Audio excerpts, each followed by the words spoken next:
Hello, ladies and gentlemen, and welcome to the Boxing, Weights and Rugby YouTube channel. And today we are talking boxing with my friend Luke and Enda. How are we doing, gents? All good. All good in the hood. So, It's sunny Ireland. Yes, it's sunny in Glasgow as well for the first time in about 3 days. Very rare. Good man. So, plan today is we are going to go through the month of June, and we will very slowly but surely get our way up. Now, I'm going to basically go through the fights, and we're just going to have a little chat about what we thought. And we're going to start with Sonny Edwards versus Campos from the start. What did we think? Do you remember that fight, guys? Yes, because I actually woke up and I caught the second half of it. And I just thought it was a masterclass by Sonny Edwards. I know lots of people don't like that, but his skills are second to none. You know what I mean? Yeah. It's kind of like the late Floyd Mayweather, where it was hit and just do not get hit, you know? And that's a very genuine way to box. It's a very clever way to box, but obviously it's not everyone's cup of tea. But he's an expert at his craft, and he's not the most likable person in the world. In fact, he goes out of way to antagonize people. But as a boxer, his skills for me are up there. What did you think, Luke? Yeah, look, Sonny did what Sonny does. He makes himself a nuisance and tries to bamboozle his opponents, and up to now it's worked, you know. He fiddles about, he'll flick the jab and then he'll stab the jab, and he'll shock some people when he does actually plant his feet and throw a shot, and it might actually hurt them more than they expect. And he knows how to keep his nose clean and stay out of trouble, land a few shots and win the rounds. Now, a lot of the rounds, they might not look close because Sonny's moving away at half a meter at a time rather than at an inch at a time. But if his work rate doesn't up, he's going to struggle when he faces other opposition, which I'm sure we're going to move on to. But as for that fight, you know, you can't really fault him. He won every round. I thought Sonny made that fight more difficult than it needed to be for a couple of rounds. I think for the first few, there was certainly a portion, I can't remember if it was the first or second half, but he let Campos close the gap. I made it a little bit more competitive and a bit more entertaining to watch. And again, I think that was kind of his plan.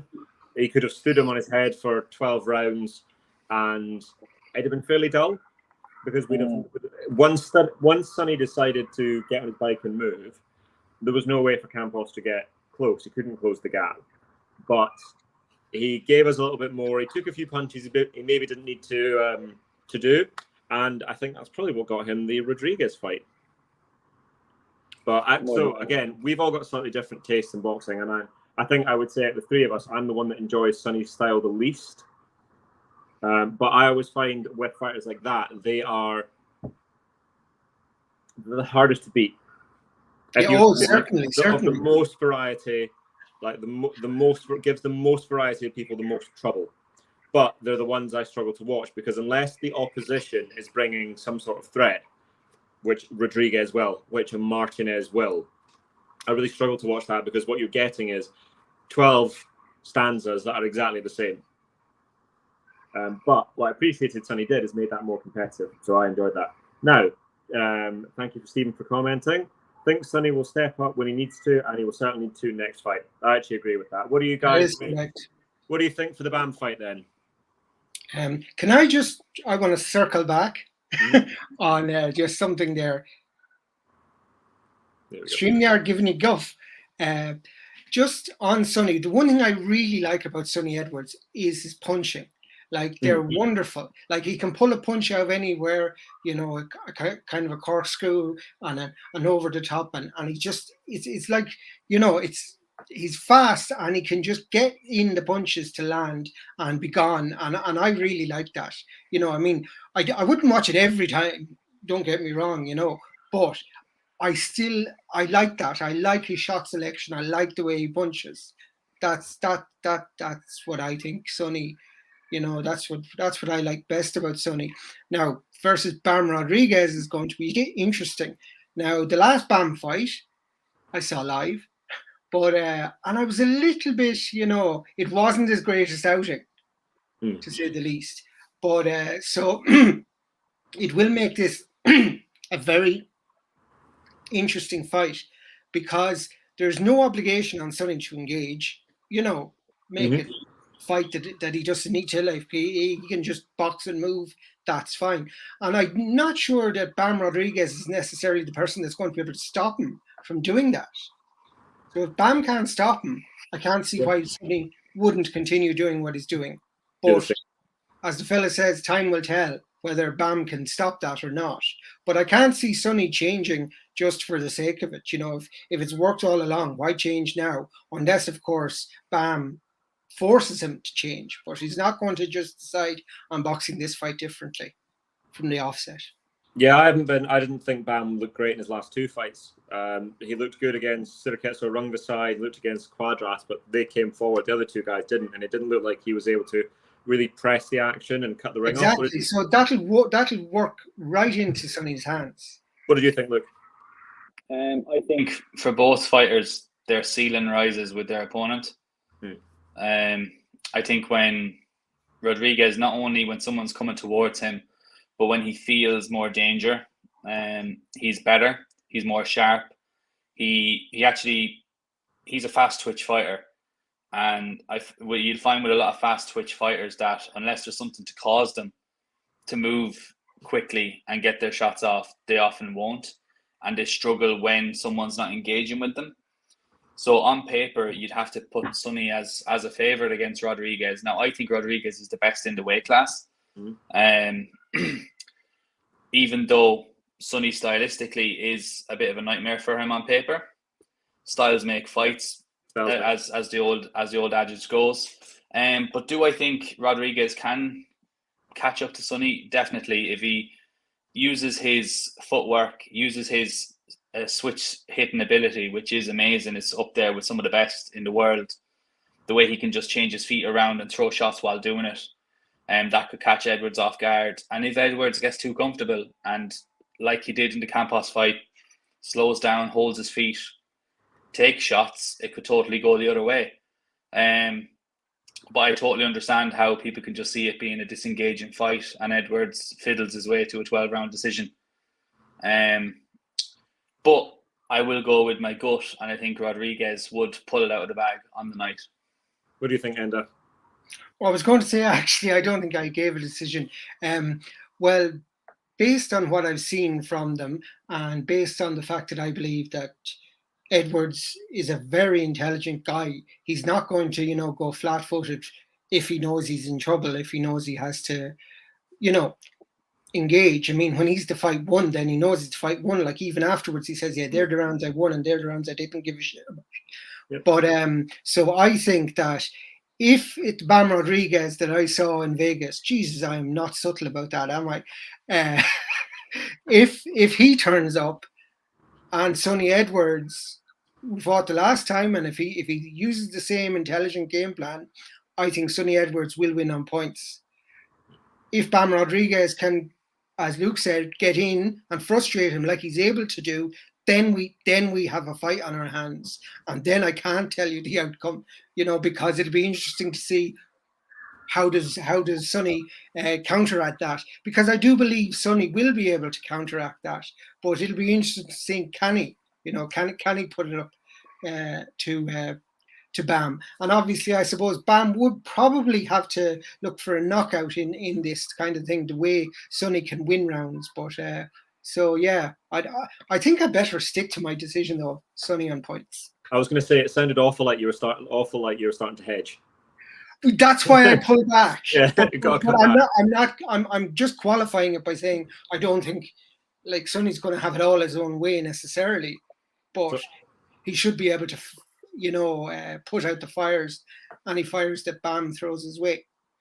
So I think there's two major points in this fight. So the first with the feet, and I think ultimately I don't think Sonny's going to engage. Like I don't think he's going to hold his feet at all in the way that he does, because if he does and he gives Rodriguez a chance to hit him, then that is a problem, as we've seen. With Rodriguez is very good at stepping around targets. But the problem with that is if Sonny's not there, he hasn't got a target to step around. Then what he's going to have to do is make sure he's better off at cutting off the rings and not giving Sonny any exits. Now, Bam's a very good southpaw and he's a very good orthodox. So if he's able to switch as he steps round, he's probably better off able to cut off both exits. Mhm. The big thing for me in this is the power. So you're talking about Sonny being basically a clear decision, a clear thing to win on points. But this is going to be in California. If Rodriguez is pressing the entire fight, if he is having success in the way that Sonny's had, like Sonny gave some competitive rounds in Campos, if that happens, Rodriguez is getting those rounds. The American judges will always favor the guy coming forward. The big difference here is Rodriguez can punch a lot harder than Edwards, but Edwards is so accurate. Will he stop Rodriguez being able to come forward? Now, I think with the way that it works out, they're both elite, and I would expect them to kind of meet in the middle, which means that I'm leaning towards the guy who hits harder, and I would expect Rodriguez to actually win through this in a very, very close points decision. So you're going Rodriguez points. I'm going Bam on points. What? It wouldn't. It wouldn't shock me if he dropped Edwards a couple of times. Yeah, like he catches on the way to it. As he's catching him, as sometimes Sonny steps back and comes Yeah. up. It wouldn't shock me if Bam just followed him in and went through it. I know I'm making it sound extremely oversimplified here, but all Bam has to do is learn how to step diagonally forward rather than in a straight line. It's cut off corners. With Sonny, whenever Sonny's had problems, it's when he's flat up against the ropes. Yeah. But it's not when he's in the corner, he can keep the stance, and he's actually quite good at dipping and bobbing and weaving. It's when he squares up on the center ropes. If Bam can keep him there in the whole fight, he can break him down. I don't think he'll do that enough to get there, but I think the aggression, if he's able to do it properly, will be enough. Oh, well, the aggression will About, come from Bam Rodriguez, and like you said, the American judges favor that aggression. But if all that aggression isn't landing, and If Sonny's it's not landing, Sonny's making a miss, Effective aggression. which I think Sonny can do. That's where I think Sonny is likely to get decision. But as you said, if it's a close fight, absolutely Bam's going to get the decision. There's no question about it. it could look like Mayweather Canelo. Very much. Yeah. That's what it could look like. If Rodriguez is the fighter we think he is, he'll have the feet, and it won't. But if he doesn't have the feet, it'll look like that. That's exactly what it'll look like. And it's fascinating regardless. The two best lightweights, I think they both absolutely do a number on Martinez at this stage. Hmm. Like I know, and Martinez knows that, or Martinez teams know that, and they want no part But of that. Martinez is I think, he definitely doesn't have the speed for Sonny. So No, Sonny stands on his head, and I think that because he throws all the way from like his hips, I just think Bam punches between him and knocks him out. Mhm. We got another one, and I think Stephen is edging with Enda, so it's 2-2. So let us know in the comments. Let us know on Twitter exactly what you think this particular one. And it's funny because I don't like Sonny as a person in any way possible, but as a boxer, I think I give him his flowers. I like him as a Pundit too. Very good pundit. Yes, that's it. Boxing. Yeah. Just in the boxing sphere, excellent. When it steps outside of that, I mean, I know he's a wind-up merchant and, people in glass houses, but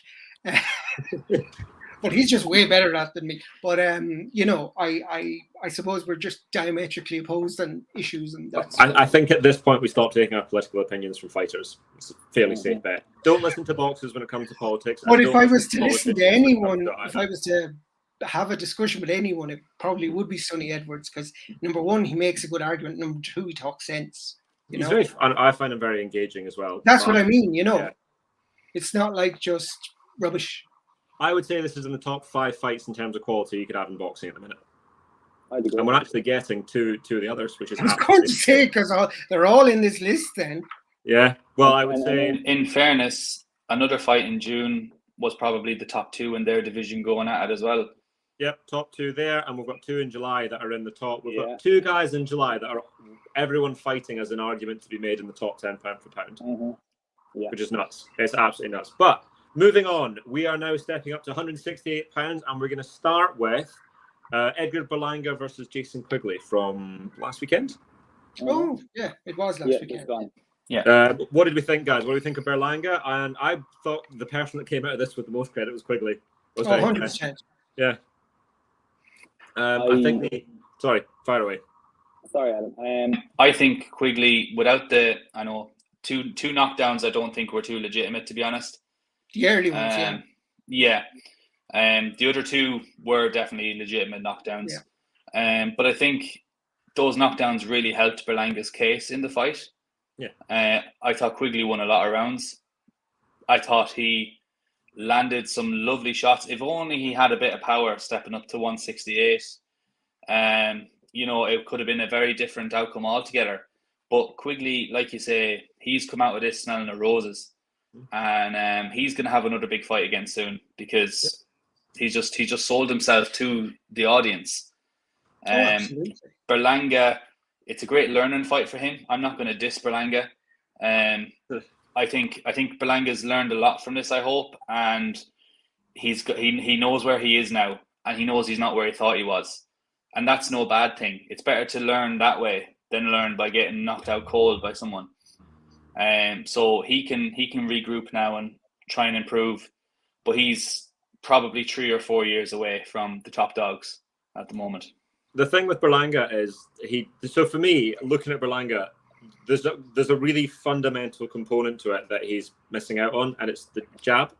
Yeah, because he doesn't have one. It doesn't exist. The commentators, again, I don't particularly rate the international DAZN commentators. They're really bad. But they were right in saying that Quigley just put his hand out there and he couldn't get past it, but he didn't. If you've got that hand there, you either try and knock it down, you punch the elbow, or you go straight to the chest with the jab. And you go down there and you come over and around it because there's nothing blocking you there. Berlanga never throws that jab. And if he threw that jab, he would naturally close the distance better, and he would set up all his other punches would be way more effective because he clearly can punch, because when he did connect, he hurt him. He also doesn't feint enough. No, but the thing is, he can't feint because he's not throwing anything else. Yeah. So like he's not setting anything up off the feints because he's not got anything else up. You know it's the right hand. Yeah. Yep. Can I just step in on this? Yep. Regarding the fight, again, this is one I saw the second half of the fight. I don't know what's going on. I just wake up all of a sudden and, hey, let's turn on the boxing. But from what I was watching, Quigley was, very much involved in the fight and holding his own, as Luke was saying there. I thought Quigley impressed me because I thought that perhaps this would be an easier task for Berlanga, but it wasn't. And that's to put a lot of credit on Quigley and some kind of diminishing value of Berlanga, because this is 3 fights in a row now that have gone the distance after all his 1-round KOs. That 5. Sorry, 5. It's 5. I'll quickly check that. Yeah, no, maybe it was only the last 3 that I saw, but it was interesting to see as well afterwards. I mean, that the guys that Hearn was talking about putting him up against, it was basically your British fighters who've been fighting at world level but haven't had a world title, So when he started mentioning those names, and there was no, obviously he's not, Hearn hasn't got Canelo anymore, but even if he did have Canelo, I don't think he would have been involved in that discussion. I think Berlanga needs to kind of go back to the drawing board and decide, what he wants to be and how he wants to do it, because his 1-punch knockouts or his 1-round knockouts are over, and like you guys said, he over relies on that punching power, doesn't have a jab, doesn't seem to have the ring craft that you'd expect a fighter at his alleged level to have. So I think it's a case of back to the drawing board for Berlanga. And is that going to be with Eddie Hearn? Is he going to earn with Hearn? I don't know. And there was, as someone pointed out, Bob Arum doesn't just drop good boxers. Bob Arum saw something, and that's why he let him go. Bob Arum dropped him out of his contract. That's a fact. So, and Bob is a shrewd man. He's been in this business longer than our age is probably put together. So he can smell success in what he sees, and I don't think he sees the kind of top quality level there with Berlanga, and I don't think it is there, to be fair. If it was there, he should have gotten rid of Quigley, regardless of how well Quigley boxed. If he was going to put himself up you know, as in a potential boxing opponent for Canelo. He should have been Quigley, and he just wasn't. So on that basis, it was like, you know, very well done, Quigley. Stock well raised, but no, Berlanga, it was very much a minus performance. I think Even though he won. I think with Berlanga, it's actually quite an interesting one, because I think because of where he is in terms of popularity, like he sold out Madison Square Garden, and the contract he's on with Eddie Hearn, it's a big fight next, and it's a big fight that he's not ready for. But there are tools there, like you said, he can go away, and realistically, you look at it, and he's got 3 things he needs to work on for what he is.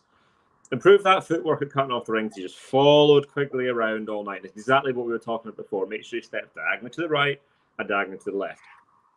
Throw a stiff jab. Close that distance, make it go there, and work the body. And if he does all of that, he's got the raw physical ingredients that means he could be successful. He already has the popularity. He already has the fan base. Because of the position he's got himself in, he's got this massive contract. The Zone are now desperate, having lost Canelo, where he's not going to get the time to build, which means that he's now going to be thrown into something that we all don't think he's ready for. Where do we think he goes? Well, like, as we've said before as well, Adam, like, you're not a puncher until you're a puncher at world level. Exactly. And he's not shown that he's a puncher going off our definition. Yeah, I mean, you can easily win your first few fights by stoppage, you know, given your level of opponent. Mm-hmm. I wouldn't stick him in with Ryder. I think Ryder runs through him for fun. Ryder's stylistically is a southpaw and is very good at coming under. So when he overloads with that right hand, Ryder comes under, then he's there for the hook. Yeah, awful. I think if I'm Berlanga and I'm Berlanga's team, I go for the most flawed individual out there, who's Jaime Munguia. I'm glad you said this, because it's almost like we planned this. Because the next fight we're going to talk about briefly before we get into that particular fight, which is, I agree, that's the one they're going to make, is Munguia versus Derevyanchenko. Now, have you guys seen this? Yeah. Nope. Right, Enda, go watch this. It's bloody brilliant. I actually, that was a fight I had intended to watch, and it was just always like, I will watch it at some point. I mean, but I did watch the Book Award, which was excellent. So I think I made the right choice. Am I the only one who is completely shocked at Derevyanchenko's record? In terms of 14-5, like. Yeah, it's nuts. Yeah, but it's the way he fights. Yeah. But that's the records. That's records of for disc jockeys, like who he's fought, how competitive he's been. This is why numbers don't mean anything. This goes to show I'd lost track of his losses. Yeah, because the fights have been that good. Yeah, but that's the whole point. Like, I mean, it's like you said about disc records. I mean, you know, disc jockeys. Records are for disc jockeys. Yeah, but even the disc jockey, it's the same thing to top the charts. You don't need any kind of quality. You just need to push sales. You know, you can do the puff pieces all day long. Because of how he pushed Golovkin. Yep. Like that got him a golden ticket, really. Well, I would say the Derevyanchenko fight is when you saw the decline in Golovkin, because when that body shot him. That was a tough fight. But so he's lost to Danny Jacobs on a split. He's lost to Gennady Golovkin and Charlo unanimous decisions, majority decision in Carlos Adames, and a unanimous decision to Munguia. And I would say he was very lucky and at least very unlucky in 2 of those. Which 2 were they? Clearest, Golovkin and Jacobs. So I thought he lost to Golovkin. I think I scored at 15-12. So I believe it was 7-5 with the knockdown. So I thought that was fair, but very, very competitive. Yeah. Jacobs, I thought he was very unlucky, and Adames, I thought he was very unlucky in as well. Charlo was the clearest loss. Charlo was the clearest yacht, and that was the thing, because that was Maul. That is Jamal's best win. Mm-hmm. Yeah, by miles. But back to Munguia, it's the opposite. It's Derevyanchenko's got nothing but quality in his record, but it's so small it makes it look really bad. Munguia's 41-0, and I had a look at his record the other day. I think Munguia has fought a sum total of 2 world-class fighters in those 41 fights. So obviously that's why Hearn is pushing him towards that. with and like Munguia as well has gone life and death. Like he went life and death with not Golovkin. Listen to me, Gary O'Sullivan. Yep. Spike Gary O'Sullivan. O'Sullivan. Like O'Sullivan nearly beat Munguia. And then there was Rosado. Hogan did beat Munguia. Yeah, that's the other thing as well. Hogan did Actually, beat yeah. Munguia. He lost that fight. But what I will say with Munguia is he beat Liam Smith, which I think was actually a legitimately very impressive performance. Mm. Who'd you in that fight? So in the fight against Derevyanchenko, he is hurt badly a couple of times, but he got through it. He's got a good chin on him. I don't know why he just skipped through middleweight in terms of he was offered 2 or 3 title shots. Yeah. But he can punch. I love Munguia because he's my kind of fighter. I love watching him fight. I don't think he's as good. Again, the problem with both of them is they're both being sold as the next Froch. They're both being sold as the next big guy at 168. And obviously neither of them are that guy. Yeah, So, like, I think Munguia's greatest quality, and this is probably going to sound derogatory, but he's dog ignorant. He is just ignorant. What do you Like, mean in that respect? He doesn't care what's coming towards him. yeah, he just gets it. The amount of time he walks into, I've never seen a world-class fighter, a world champion, walk into punches, like walk onto punches as much as I've seen Munguia do it. like Okay, just literally- hearing your description there, it's kind of reminding me of Mickey Ward. Would that be somewhat accurate anyway? Accurate? The way Munguia boxes is he's not thinking about what you're doing at all. He's only thinking of what he's doing. You know, like usually when you're fighting someone, you have to consider what they might do when you do something. But all he's considering is what he's doing. That's it. That's what I mean by ignorant. He does not care. The person who could do with Munguia's attitude is Joshua.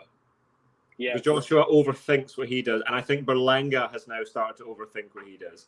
Whereas Munguia, he's not that guy though. I don't think he's capable of doing that. However, he has one thing that Berlanga does not have that I think would make the difference in that fight, and that is a proper jab.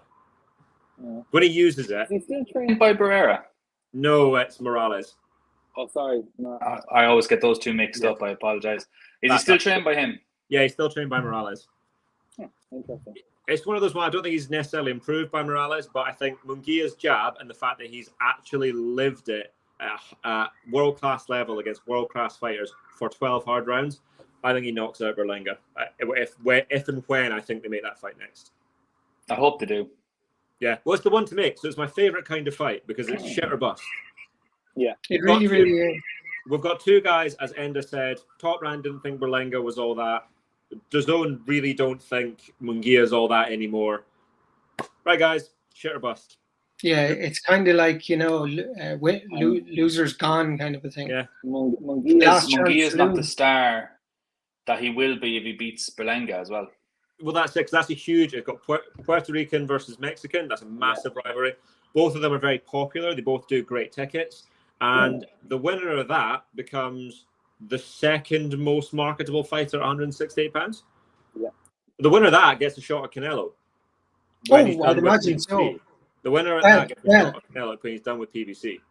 Like the worst thing that can happen to Berlanga would be if he's buys into this stupid social media stuff with the likes of Billy Joe Saunders, and Billy Joe just stands him on his head for 12 rounds. So yeah, we were talking about this. The worst thing, what they cannot do with Berlanga at this stage, with the amount of money they put into him, is get him beat by nobody. and Not just get beat, but get him outboxed. Yeah, that's worse. If he gets knocked out in a firefight, that's not so bad. No. But if he gets 12-0'd by Billy Joe or someone else, that's bad. I was thinking about this. I was like, what is the worst opponent you could give Berlanga, right? I would say Richards. Is it Leroy Richards? Richards. Oh, no, Leron Richards. Leron Richards. Yes. I think he's the worst possible opponent yeah. you could get Berlanga. He's really good and really boring. Yes. I think Plant as well would jab agrees. the head off Berlanga. Yeah, just stand and move, stand and move, stand and move. But I think there's something you can make with Berlanga if he's willing to do it. I just don't think he's willing to do it. Well, there you go. You see, Stephen has backed Berlanga against Moringa. What way would you go in that fight? I think Munguia, just because he's proven at world level. Yeah, which I think that's a fairly consistent one, and I think I think we're all with Stephen at this point. Right? Would we watch it? Yes. Sorry, can't Of course we see. Sorry, irony. I misread. You can't see. Yeah. Can't see Berlinga beating. Apologies, Stephen. Yeah, I think we're all on the same page there. Right. We're now going to talk about I think the highest quality fight, not the most entertaining, the highest quality, which was Ioka versus Franco. Who's seen it? Am I the only one that's seen it? I've seen From round 5 on. Okay, so I have I didn't sat. get it to see, but So I sat and watched it. I found a way on legally, and I actually managed to catch the whole thing through. And it's one, Japanese commentators are awesome. I've no idea what they're saying, but their enthusiasm is infectious. 2, Ioka is an absolutely phenomenal fighter. And I'm going to, once we talk about the fight, when we get to the pound for pound discussion, Ioka deserves to be on the pound for pound list above Davis. And it's not even close. well, technically, Ioka did a pound for pound thing by beating a guy 6 pounds heavier than him. Yeah, well, You that know, was something. yeah. Do we know what happened with Franco? Like why he missed I weight? I don't I have know. to- But my theory is he water loaded and overdid it. Yeah, yeah, I- and that's the I- one, and that's the one thing as well that puts me off watching a fight. If I hear a fighter is, come in overweight and lost his belt, I'm less inclined to watch it. totally agree. I mean, because, like you said, I mean, if I'd have looked for that, I'd have found it. But then I was like, oh, could I even be arsed? I said, But if the- it's any the fight good, I'll itself- watch it after the fact. The fight itself was good from what I saw. Really good. It's really good. It was really technical, really good. It was basically they were both elite. Ioka was better just throughout the fight. I didn't score it because by the time I got to see it, I knew the result, and I don't score a fight once I Yeah, know the result. because you're. It just colors you slightly. Yeah. But honestly, Ioka. The fight I want to see next is Ioka versus Nakatani. Unification. Anyway, And the winner fights Inoue, the winner fights Chocolatito or Estrada. Actually, that's the way to do it. You go Ioka, Nakatani. Who's the best fighter in Japan that isn't called Inoue? Winner fights Estrada, best fighter 118 pounds. It was really, really good. And there are some versions up on YouTube now, and I would encourage you to watch it. But the more entertaining fight is Munguia Derevchenko. But I think I'll definitely Just hook hope that up and watch it because I have been told it's been great, and I don't know why, but I've never sat down and gone, yeah, I better watch that fight. I just always find something else. But the Book of Ord was the one kind of The one thing that in my calls you. mind that I had to see. So when I got to see that, I was happy. right. And by just to ask you, Adam, you said Yes. highest quality of the month. Yep. Do you mean from both fighters being Yeah. excellent? Technically, the two best fighters fighting each other. That's what I mean. Because I was going to say I think performance of the month goes to someone else, but No, performance of the month actually goes to somebody else, which I'm trying really hard. I don't want to talk about it. But the two highest level matchups, Yeah. they were both really, Fair, really good. Yeah. Right. I might as well bite the bullet. We're going up to 140 pounds. Would someone else like to introduce this one? Go on, Luke. one that I actually managed to see while I was away in Turkey. Thank God. Oh, you did see it. Yeah, Facebook's a great thing. Yeah. Teofimo Lopez versus Josh Taylor, who shouldn't have had a title but did. but I think we can say Safely say the winner of that fight is now number 1 in the division, regardless. What do you think, Casserole? So this is I think- this is the semantics that I think Jack should have the titles, which make them number Yes, one. he should. He should. But But I but the think best. the way Lopez beat Taylor, Unbelievable. look, that was performance. It might be performance of the year. Definitely performance of the month. He didn't put a step wrong, really. It took him a couple of rounds to warm up. But once he found his distance with the right hand and that screw shot, jab, come uppercut, whatever you want to call it, excellent stuff. His footwork was sublime. He was as cool as a breeze in there. In between rounds, you've seen it as well with his dad. They were just chatting. They were really nice and calm. There was no panic in there, and you could tell that in his performance. And he's another one, as I mentioned earlier, his ceiling rises with his opponent. If he feels threatened, he's going to come out of his shell and be the best version of himself. And I think that version of and I think the Lopez that fought there was better than the Lopez that fought Lomachenko. I would agree. And I think that Lopez, honestly, at 140 is a real force to be reckoned with. I think he's the best at 140. Given So do I. the other fight that happened this month, Lopez is the best fighter at 140. But he was. So, what did you score it? I had it 118. No, sorry, that. Yeah, 118 to. I can't remember. 118, 110. Yeah, Yeah. that'll be right. Enda? Again, I didn't see enough of the fight to score it. I just saw highlights, and I was happy for Lopez that he won. I'm not a Josh Taylor fan. Okay, he has been good, but he just annoys me. But Mute's a great button, man. what? Muting is a very good button. It makes. Oh, I know. Oh, yeah, I know. But it's still like just anyway. Like to give Josh Taylor his flowers in the WBS, he was excellent in that. His fight against Catterall, even though I had given that fight to Taylor, I thought he won it by the narrowest of margins, but I was in the extreme minority. I just thought Taylor had a really off night and he wasn't great, whereas this one I just think Lopez, who's had off nights in the past as well, they're both guys that know how to blow hot and cold. Lopez was back at his very, very best. And it was great to see because I think I was afraid that Lopez would be one of these wasted talents by his kind of lack of professionalism outside the ring. You know what I mean? Yep. Because he's got so much talent that it would be shocking to see it wasted.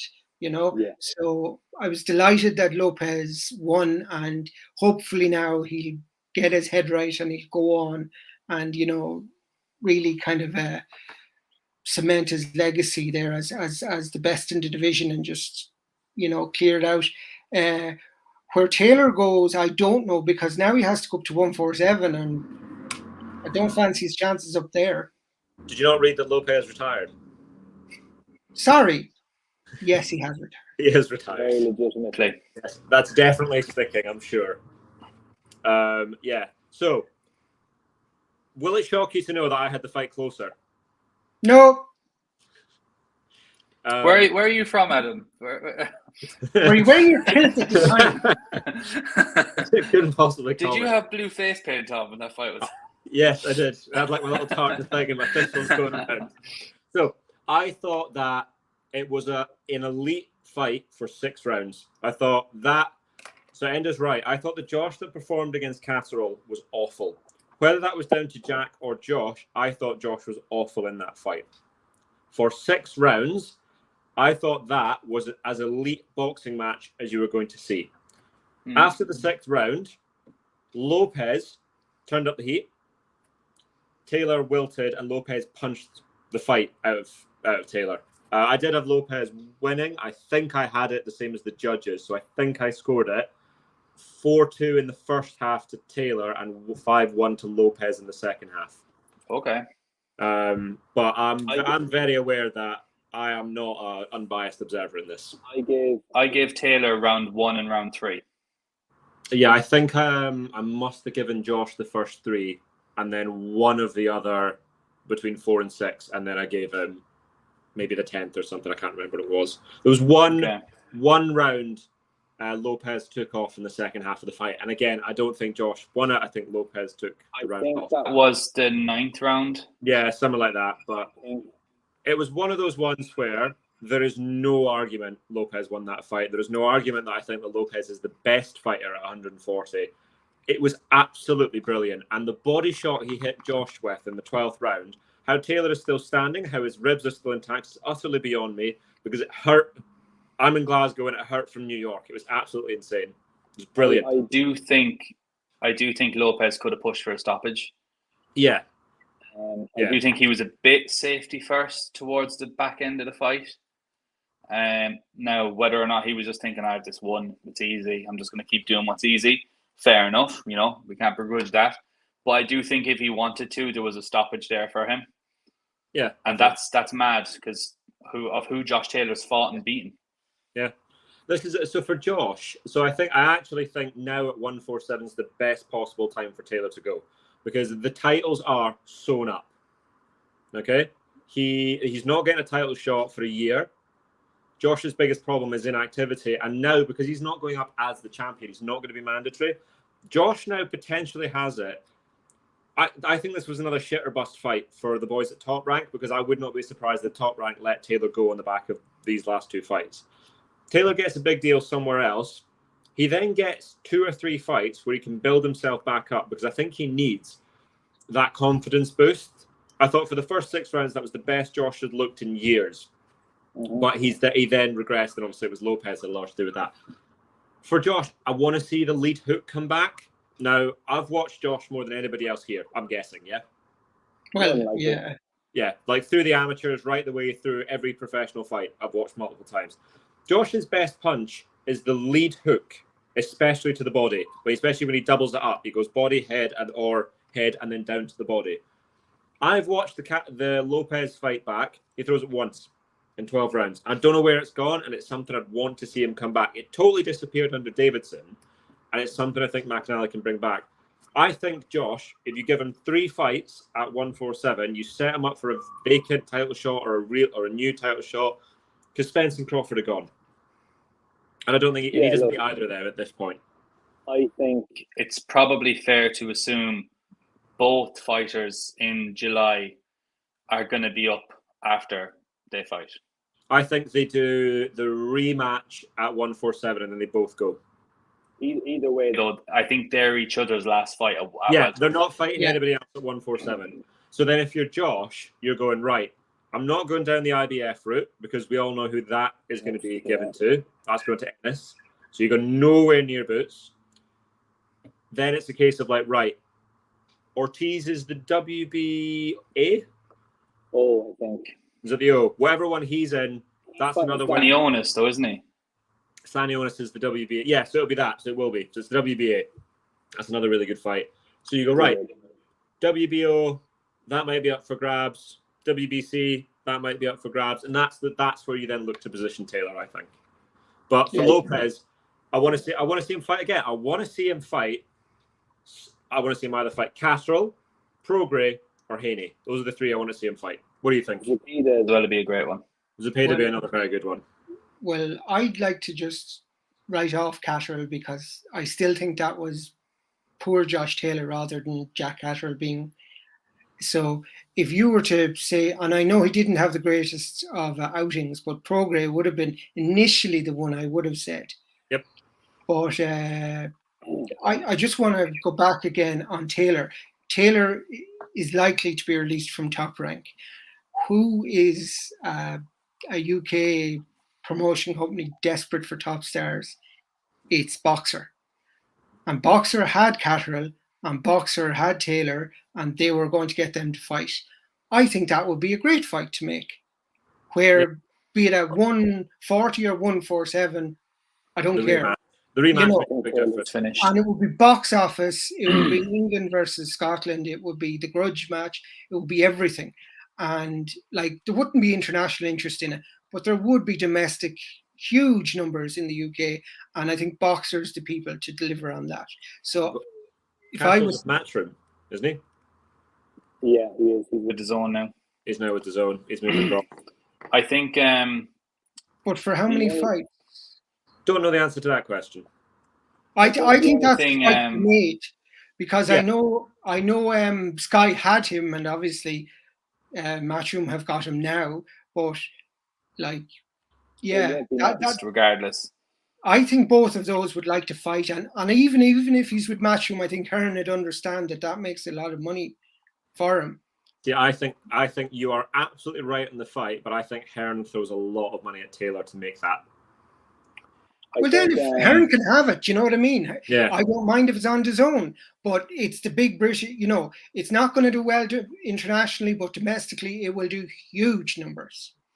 I think Top Rank they could put Josh Taylor in a sink or swim position. Like they could give Taylor Kavaliauskas or something next at 147 and just say, look, this lad will knock you out if you. Kavaliauskas will knock you into next week if you're not really elite.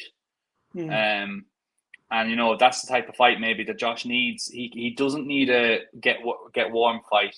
He doesn't need someone he knows he's going to beat. He needs someone who he knows he could lose against. And get really get his back up for it. Josh needs to fight again this year, ideally twice. Well, I think now someone he knows he can beat, but someone he knows who can beat him. I still think, okay, I'm beating this drum a lot, but I still think it would be an absolute Christmas cracker. You know, I'm setting it here. You know, you go back up to fucking Edinburgh Castle. You know, because it would really set the scene. Because I don't know, where's the other chap from?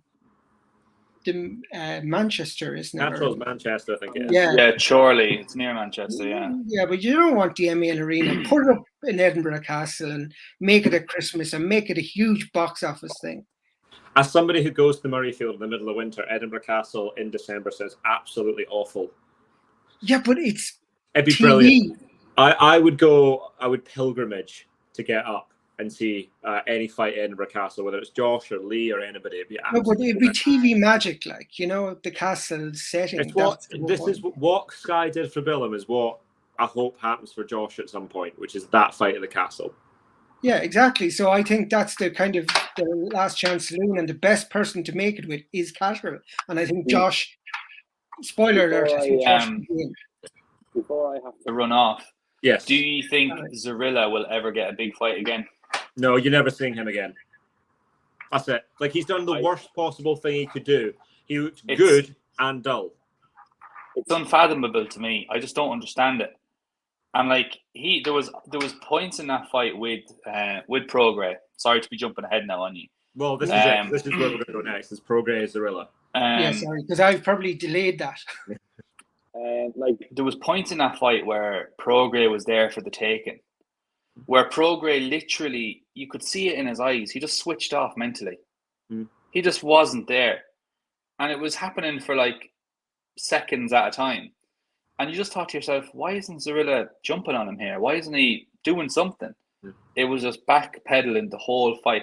And I'm never one to call runner in boxing, because boxing is about hitting and not getting hit. But Zarilla wasn't even doing that. He wasn't even hitting to not get hit. To paraphrase Steve Kim, or not to paraphrase, to quote Steve Kim, one guy did very little and one guy did nothing at all. I think it's the title fight with the least amount of punches ever thrown.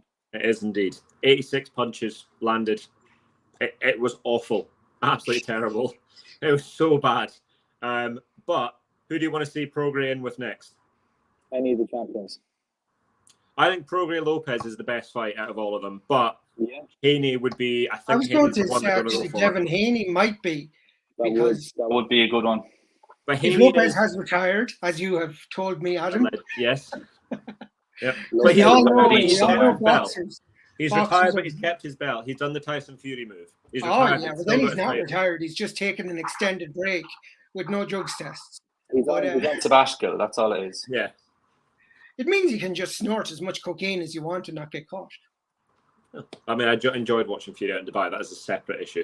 But yeah, I think the fight to make is Prograis Lopez. The fight they'll make is Haney, and I would have picked Prograis to beat Haney until I watched Haney versus Lomachenko and Prograis versus Zarilla, and that Haney beats that Prograis. Exactly. I was the exact same belief, because I was big faith in Prograis, and now I've kind of gone, not so much. Well, I think it's there, and I think it's the case because he looked brilliant against Zepeda. Like, he was brilliant against Zepeda, so it's there. I just wonder if the style where they kind of disengage and they jab and move and the sneaky right hands. Zarilla is a poor Prograis, sort of poor Haney, short of the power. I think Lopez, to be honest, before I'm going to run down in a second, this is my final words. Lopez, the last word. Yeah, Lopez Davis is what I want, really. If I'm being totally honest, that's the one. I think Lopez, Gervonta Davis. Let him bang it out.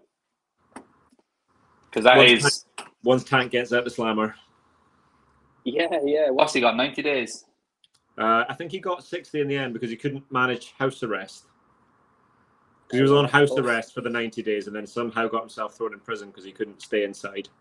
Sure, when you have to Live in a mansion for 90 days, jeez. It's tough Well, life. as we all know from lockdown, it's bloody not easy, you know, being even confined. I wouldn't- into- I'm sure I'd happily stay in Javante Davis's mansion for a few But months. you still get cabin fever. Is my point. You know, I mean, it's still the same Yeah. phone or You'll have whatever. the it's time. called. And The Shining Part 2 starring Javante Davis.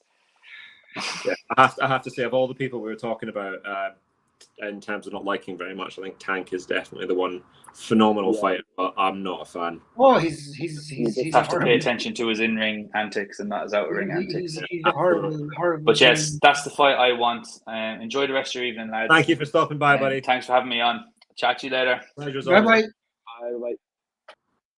Yeah, I assume we'll get look back when we finally do the Crawford versus Spence preview and the Inoue stuff. So it was Yeah. good, always good to hear from him. But yeah, I think Stephen has put up a few messages I see. yes. the Lopez So one. Stephen has said that Lopez was outstanding and he didn't think he had that in him anymore. What did you I agree. Like that's Yeah. exactly. I always thought with Lopez, I was like, I wonder if the Lomachenko fight, which was as good a performance as you could get, was his ceiling, and I thought he was actually better in the Taylor fight. He was Yeah. brilliant. If that was his mountaintop, because he was brilliant, and I loved Lomachenko, but I said no. Lopez has won that fight. There's, you know, he really began to dictate the fight to Lomachenko, and all his powering up crap really didn't, you know. He was still on mid charge, you know, when that fight was over. The downloading data is a Ponzi way of saying doing nothing. That's what it is. But you can call it what it is. Boxing's about punching. And if you're not punching, you're not doing anything. So No, but I mean, if you're confident you can win rounds 3 or 4 through 12, fine. Yeah. You can have 1 or 2 to. you can't give away 5. You can't give away 5. You can give No, but like he'd one never round. given away so many, and all of a sudden downloading data got longer and longer, and it's like trying to charge an old iPhone. Well, I think with Loma, again, obviously the fact he had a torn rotator cuff in that fight didn't help, and it showed in the second half, and he really had to put it on him. But so I'm going to put this as my crystal ball. This is what I think is going to happen in the future, right?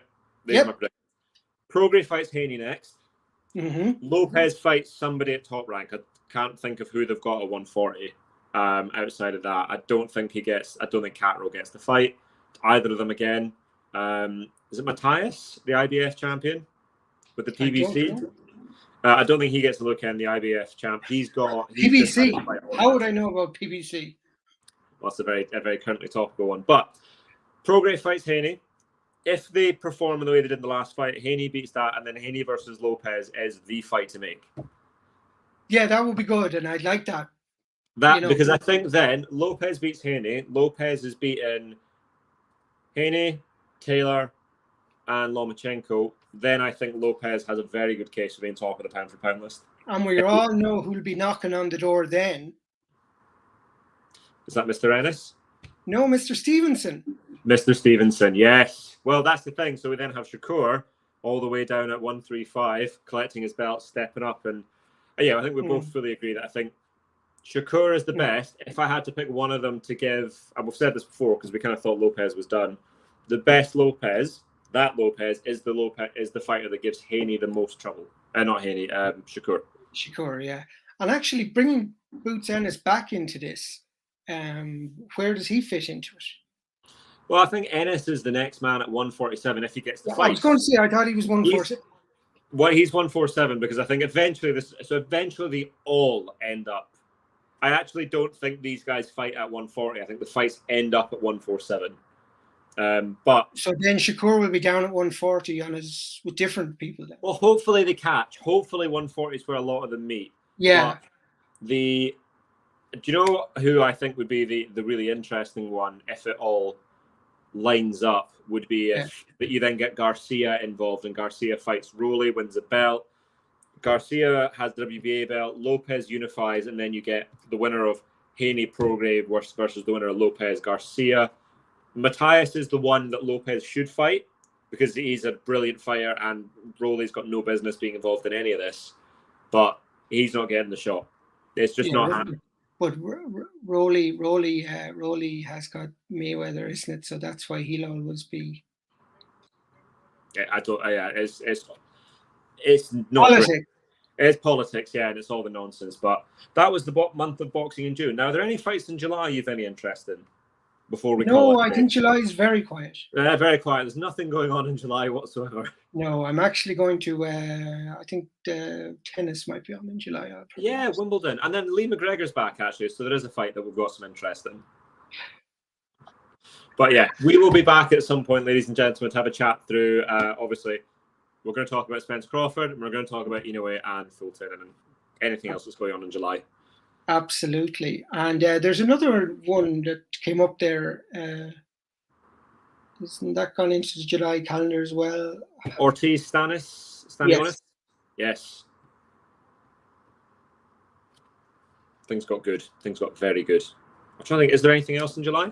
I'm just checking. Have you got Dan Raphael's list up? Well, that's not the one I'm.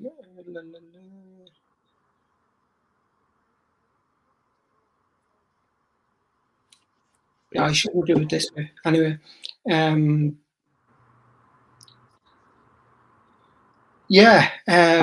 the July for boxing is going to be really good. Quiet month. It's actually kind of exploded, and hopefully, TNT. Speaking of explosions, will take on the PB. Will take on that Crawford Spence fight because I just think with Top Rank with Sky that might, put a spanner in the works of Sky trying to get it. I don't know the contractual arrangements. So it was very interesting. Have you seen this week's the boxing show? Yes, I did see it, and like you said, it was interesting to see. But I kind of understood how the machinations worked for a lot of it, based on being on the Top Rank international feed. Where we get we'll get the broadcast. So I watch so many of the fights muted. I actually miss who a lot of the commentators are. So I didn't notice for any of the major fights. For the Lopez Taylor fight, we watched it muted. Jamel Herring, that's it. Jamel Herring. Jamel Herring on the Top Rank. Yeah, but it's I always loved Tim Bradley. He's very, very enthusiastic. Says some interesting stuff. But Joe Tessitore is brilliant. I always think the American feed for Top Rank's really good. Well, speaking of American feeds, the American feed for DAZN is a disaster. It's wretched. I don't know how they've done it because Showtime have a brilliant broadcast team. ESPN have a brilliant broadcast team, and the DAZN broadcast team's awful. It's really good in the UK. I really like the DAZN.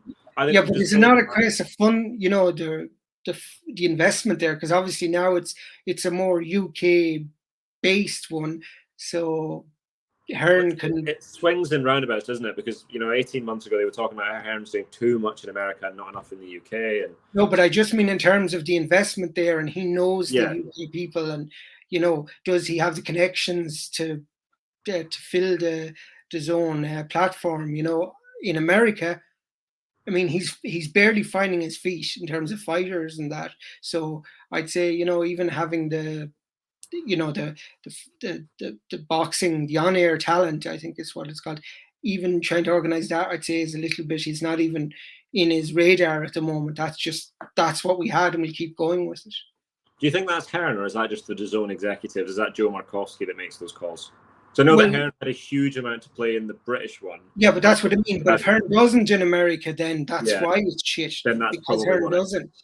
So it's either because he doesn't have the control, or he's not at the point at which he can take that on as well, because he's trying to build his American stable. He's trying to hold on to the fighters he has, and then he's trying to bring on more. And of course, Firefight from PBC and Firefight from Top Rank, which can't be easy at all. Not that I feel sorry for Mr. Eddie Hearn. He's a little shyster and he knows exactly what he's doing. But boxing, they're all listen. If you come for boxing for morals, you come to the wrong place. No, but I just mean in terms of it's like he take on Bob Arum. Good luck, because you're never going to win.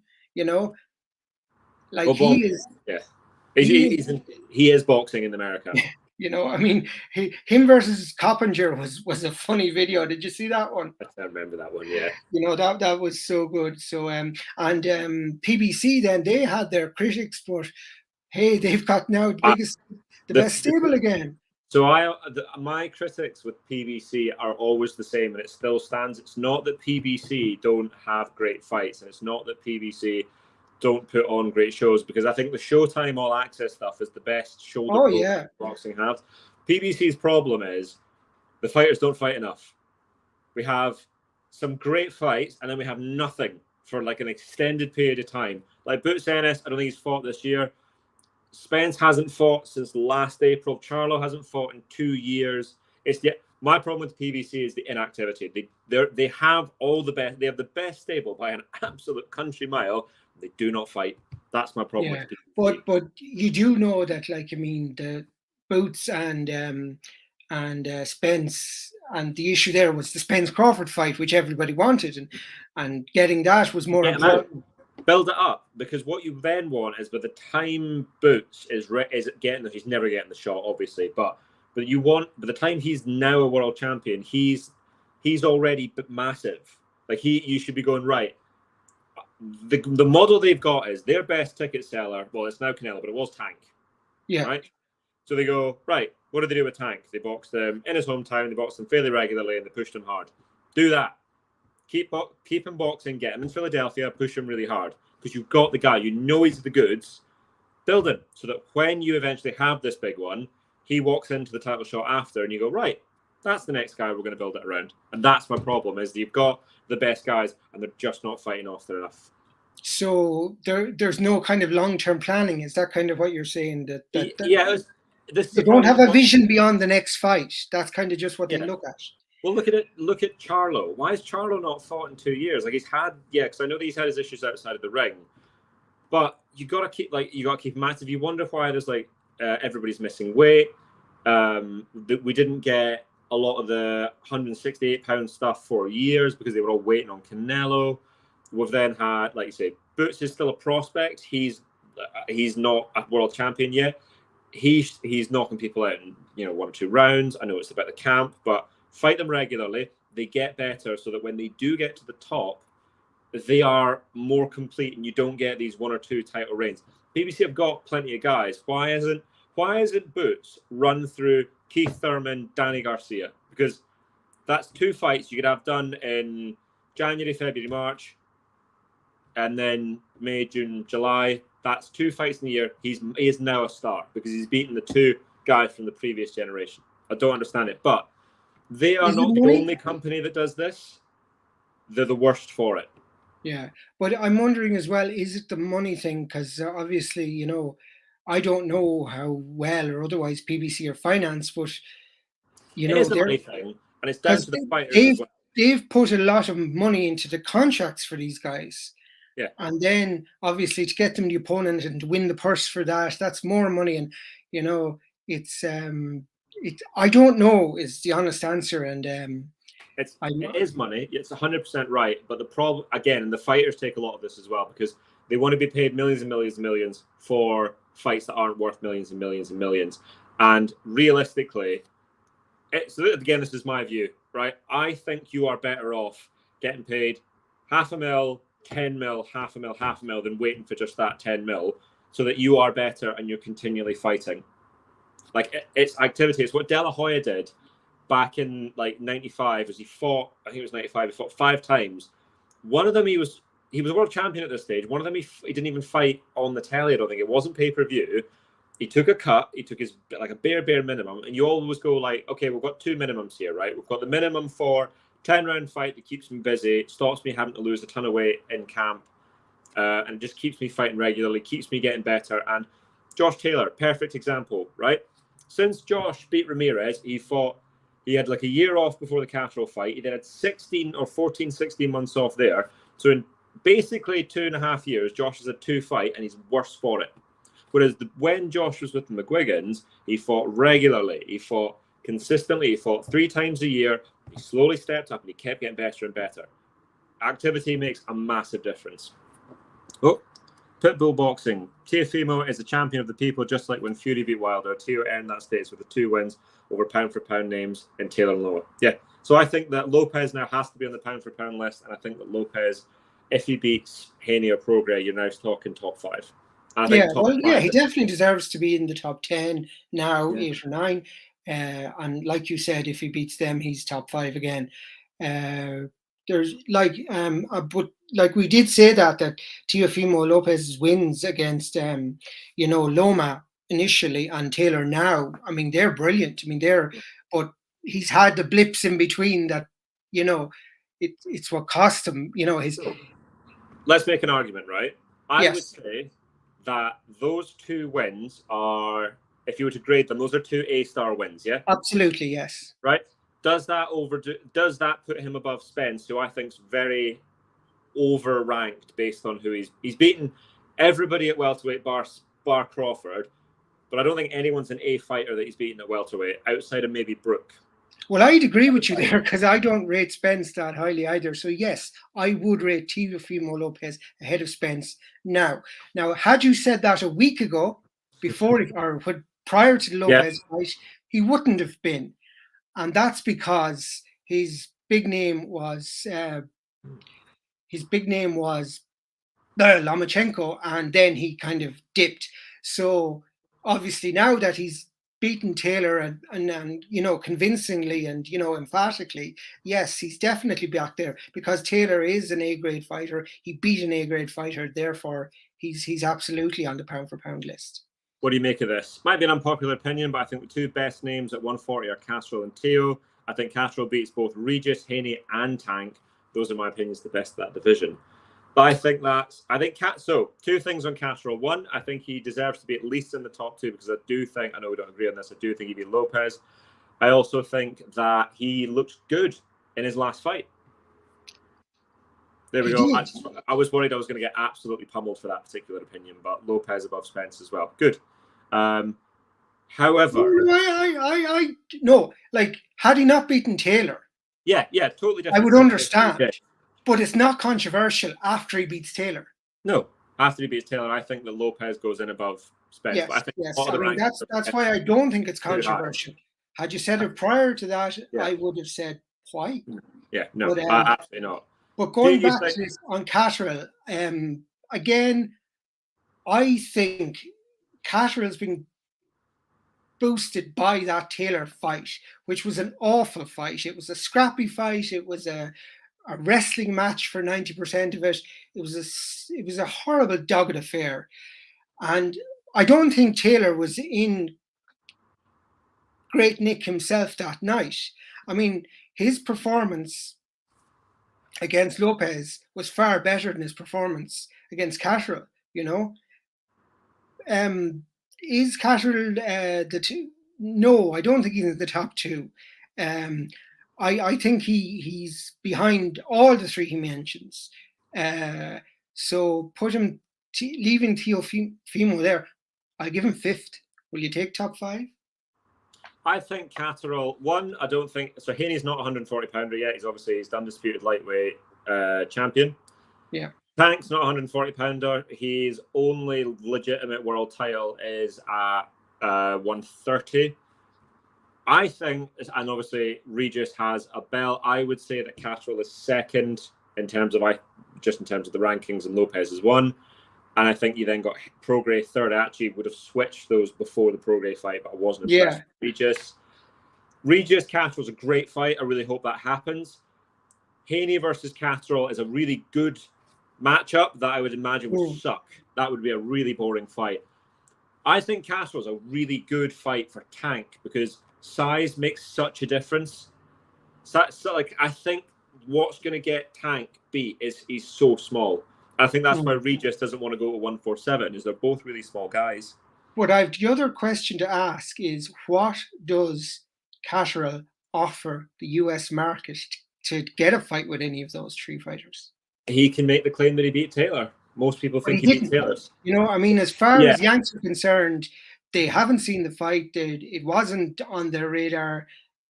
Maybe some did, but the majority it wasn't. It was a domestic British fight. I know it was for world title, but it just means in terms of geography and kind of passports. But so Catterall to he needs to go to America and win, but it's getting that way in. Prograis, that's your one, because if Matchroom can't get Haney, That's the fight they're Well, making. I think Prograis Catterall would be a great fight because Catterall has something to prove, and Prograis has definitely, after all me singing his praises, stank the place out of it, and he's something to prove as well. So There's so much to it, and we want them to fight. This is the big thing. If they fight, I'm not then that gets away from my Taylor Catterall too in Edinburgh Castle at Christmas. So this is the thing. I think the time to do that is the close for the Fringe. So do you know the Edinburgh Tattoo? Yes. Close the Edinburgh Tattoo with Taylor Catterall too. That's how you do it. Not too soon? Next year. All right. Next year. Do it next year. Close the Edinburgh Fringe 2024 with Taylor Catterall after the tattoo. That's the way to do it. So are you putting Catterall and Prograis in for Christmas then? Yes. That's the fight I would make next. If they get Haney, I think they're going to go for Haney Prograis. If they can't get Haney, you go Regis versus Catterall in America. That's the fight you do. Yeah, and if Haney and Prograis fight, where does Catterall end up then? If Haney and Prograis fight, then Catterall's absolutely had it. He's stuffed, isn't he? That's the point I'm making. You know, it's. But that's boxing. Like he's. But that's what I mean. It's boxing. I mean, he can have all the whatever, but because he's no pulling power in the US, Garcia? he's a nobody. So I think his best bet, unless he gets the Prograis fight, which is we're pointing out, it's not likely to happen because Prograis Haney. I still think Catterall's next fight, Josh Taylor, and beating Josh Taylor would put him legitimately there. You know, to say, listen, I beat this guy twice now. I deserve my, shot. Yeah. And like you said, if the winner of Prograis Haney there could fight Catterall, or I don't know what happens Taylor then. I agree. If he gets the shot again, this all depends basically, I think, on if Matchroom get Haney, they're going Prograis Haney, that's the bigger fight. If he beats Regis, it makes him a star. And it also makes it legitimate. Oh, absolutely. If he beats you know, it's definitely. I mean, he's an international level there. That's visible in America, and that's where he can make his money. The way they spin it, whoever he fights, is this is the uncrowned champion at 140 versus enemy. Exactly. That's the way they spin any of these fights. But I do agree with you. I think the best story is the Taylor rematch. The one they've got to try and it's the one because he's not a name in America. No money to be made in America, whereas he can make all his money is fighting Taylor again, and Sky or DAZN would eat that up. DAZN UK would eat that up for breakfast. You know what I mean? It's 140 is. But so we both asked them 3 knockdown rule question. I'm going to pose you my question to you before we go. Right? What do you think is the best division in boxing at the minute? Well, I think it's 140/147. You know, it's that there because you've got 140. I think 140 on its own is better than 147 because nothing's happening short of, like, at the time we were having this discussion, they hadn't made Crawford yet. Like, no, but I'm saying, you know, yeah, the movement of the fighters between both. Right, if you had to put me on right now, one division, right, but right now where people are. If they move up, that doesn't count. They're in their division. Yes, 140, 100%. 140 and then 118 or 115 are the next two. Yeah, again, the only thing is they're too light for. Well, no, this is just for me, so I think it's the best because I think these are the best. Oh yeah, it's for me too. I mean, you've got amazing fighters down there, and you could even make the argument for them above 140 if you're basing it on boxers and their skill level. I will make that argument. Yeah, no one's going to watch them. Well, then 140 is going to get pushed off the pedestal then, and you've got Inoue and friends who are going to just blow people away. But like that, they're too light. So 140 even is a bit light for most Americans. So 147 is the minimum that they'll kind of accept. So I probably would say on the whole of it, 140. Yeah, I think that's fair. And the activity for it has been really good recently. But yes. What was my question? What did I ask? What did you ask? You fill the dead air while I do that. Actually, hold on. Fire away while I get your question up. Right. Pitbull, best division 126 and 140. Yeah, again, it's like all of us. All the buzz 140. 126 is Rebese, Lara, Conlon. Yeah, it's a very good division as well. And they're fighting each other as well. But that's a UK based division, if you know what I mean. Yeah. You know, but they're fighting. This is as long as they fight. I don't care where they fight. But it's an isolated kind of thing. But then you could argue 140 is all UK US based. But yeah, I mean but yeah, 126, I do like that, and I do like that Rebese Wood fight, and I hope that happens. It's a great fight. It's we all know it's Warrington next. We know it's Warrington next because Warrington sells tickets, and Warrington is, you know, the cash cow that keeps on giving for Eddie. But I would definitely prefer to see Rebese and Wood, and I think Wood deserves his American adventure. I can't find your tweet. You tweet a lot, my friend. I can't find it. So that's all right. It was hardly. Do you know what? I'll find it. And you talked about Pitbull's tweet. 120. So I think Rebese is the best at 126. I think Lara is a brilliant. Lara, if you can get him firing, like as long as he comes in weight, and I think he'll be better back in America. Conlon's always in great fights. I worry for Mick about in terms of taking it there.